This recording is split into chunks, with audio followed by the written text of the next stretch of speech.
नमस्कार, मैं आशीष राठौर। जो लोग ये सोचते थे कि एसएसआर को इंसाफ नहीं मिलेगा, उनके लिए एक बहुत बुरी खबर है। जो लोग ये कहते थे कि जो आज जितने सारे लोग इंसाफ की आवाज़ उठा रहे हैं, एक वक्त ऐसा आएगा कि ये सब साइड हो जाएंगे।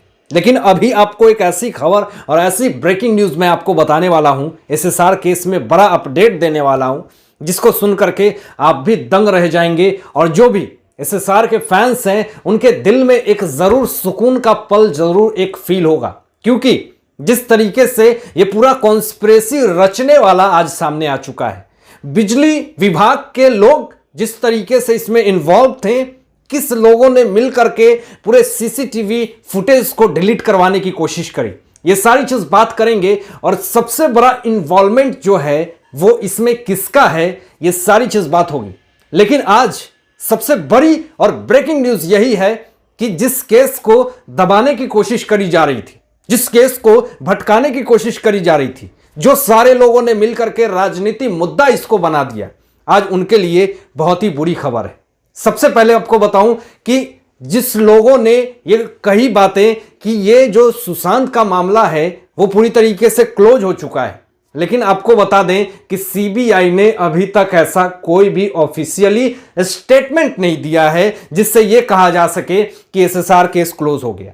वो पूरी तरीके से अभी भी तहकीकात में लगी हुई है और पूरी तरीके से पूरा कॉन्फिडेंस के साथ और पेशेंस के साथ इस केस को सॉल्व करने के लिए पूरे एकाग्र होकर के अपना काम कर रही है। आपको याद ही होगा कि बीच में एसएसआर के जो डिजिटल व्हाट्सएप चैट हो या फिर इस केस से रिलेटेड जो भी व्हाट्सएप या फिर उनके डिजिटल मीडिया पे, इंस्टाग्राम पे जो भी चैट थे, उनको अमेरिका भेज करके वहां से पूरे चैट को रिकवर करने की कोशिश करी गई थी। हाल की ही बात मैं आपको बता रहा हूं।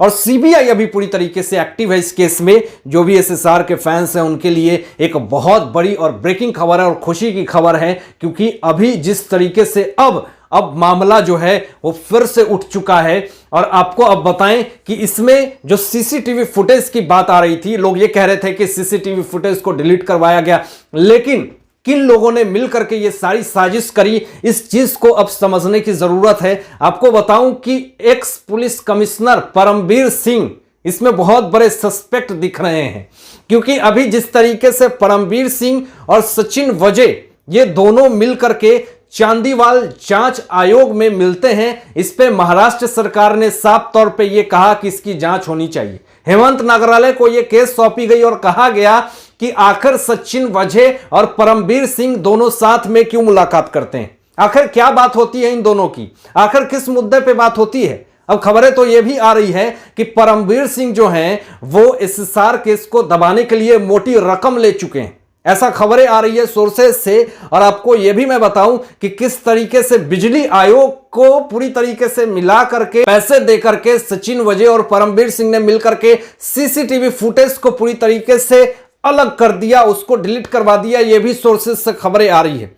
हालांकि सचिन वजे छोटा मोटा स्पेशलिस्ट नहीं है, ये इनकाउंटर स्पेशलिस्ट है। खबरें यह भी आ रही थी कि जिस दिन एसएसआर की मौत हुई थी उस दिन का 14 जून का रात का 8 बजे का उनका लोकेशन ट्रेस किया जाए, जरूर कुछ हाथ लगेगी। ये सचिन वजे छोटा मोटा खिलाड़ी नहीं है, ना जाने कितने सारे लोगों की जिंदगी इस इंसान ने तबाह करी।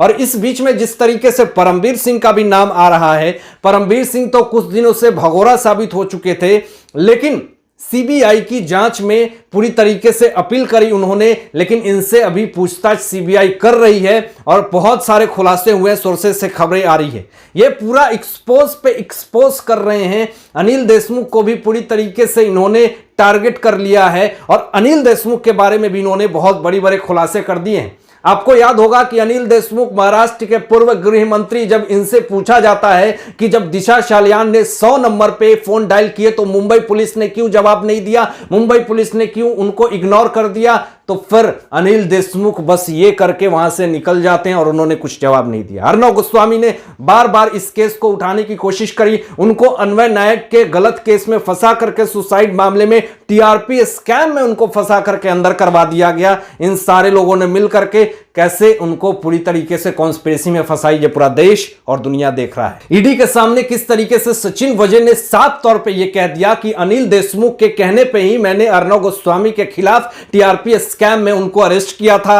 अन्वय नायक सुसाइड मामले में भी जो केस क्लोज हो गई थी उसको रीओपन करके इनको फंसाने की कोशिश करी, सुबह में 6 बजे पहुंच करके, जैसे कोई अजमल कसाब हो, जैसे कोई बहुत बड़ा आतंकवाद हो, ऐसे पुलिस तैनात थी, बंदूक लेकर के उनको अरेस्ट करने गई थी। देश के इतने बड़े इज्जतदार पत्रकार के खिलाफ इस तरह का साजिश करने वाले के लिए अब खैर नहीं। एसएसआर का मुद्दा जिस तरीके से अब चारों तरफ गर्म हो चुकी है, अब कहीं ना कहीं उनके फैंस में एक खुशी की खबर दौड़ रही है। उनकी बहन जो है यहां पर अब ट्वीट करके ये बात भी कह रही हैं कि अब लगता है कुछ बड़ा होगा, अब लगता है कुछ हमारे भाई को इंसाफ मिलेगा। आपको बताऊं कि इसी देश में 15-15 साल, 20-20 साल तक इन्वेस्टिगेशन होती है, लेकिन फाइनली इंसाफ जरूर मिलता है। लेकिन आपको अब यह भी मैं बता दूं कि यह भी कहना गलत है कि एसएसआर केस को अब कहीं ना कहीं लोगों ने पूरी तरीके से क्लोज कर दी है। अगर ये न्यूज़ फैल रही है तो ये पूरी तरीके से गलत है,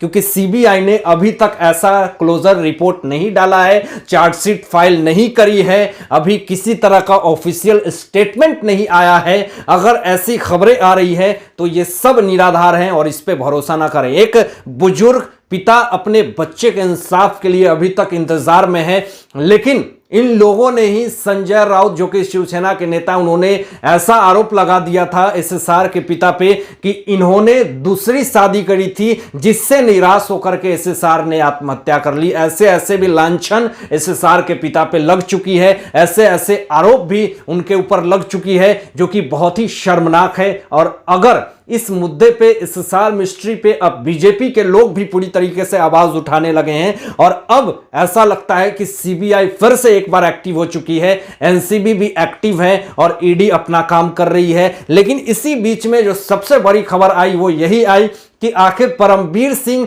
और सचिन वजय की दोनों की सीक्रेट मुलाकात का क्या है रहस्य, जिसमें कि नवाब मलिक ने भी साफ तौर पे कह दिया है कि इंटेलिया केस जो हुई थी उसमें परमबीर सिंह का ही हाथ है। यानी शुरू से लेकर अंत तक परमबीर सिंह जो है और सचिन वजय एक बहुत बड़ा सस्पेक्ट दिख रहा है। और ऐसी स्थिति में अब सीबीआई की भी पूछताछ चल रही है। साफ तौर पे सचिन वजय को मना कर दिया गया था कि आप अभी जुडिशियल कस्टडी में हैं, आप किसी से मिल नहीं सकते हैं, आप किसी से बात नहीं कर सकते हैं। आप किस बेसिस पे आपने उनसे मुलाकात करी, इस पर पूरी तरीके से हेमंत नागरालय अब जांच कर रहे हैं और जांच में बहुत सारी चीजें निकल करके सामने आएगी। ये अभी तक का महाराष्ट्र का सबसे बड़ा मुद्दा है, जिसपे कि पूरी तरीके से सियासत की रोटी सेकी गई और राजनीति चलती आ रही है इस मुद्दे पे। 1 साल से ज्यादा होने को है इस केस में, लेकिन अभी तक एसएसआरियंस हर रोज ट्विटर पे ट्रेंड करवाते हैं और हर रोज लाखों लोग अपनी बात रखते हैं। और ऐसा लगता है कि सीबीआई भी इस पे पूरी तरीके से एक्टिव है और आने वाले समय में एक बहुत बड़ी खबर और ब्रेकिंग न्यूज आप लोग के बीच में आएगी। हालांकि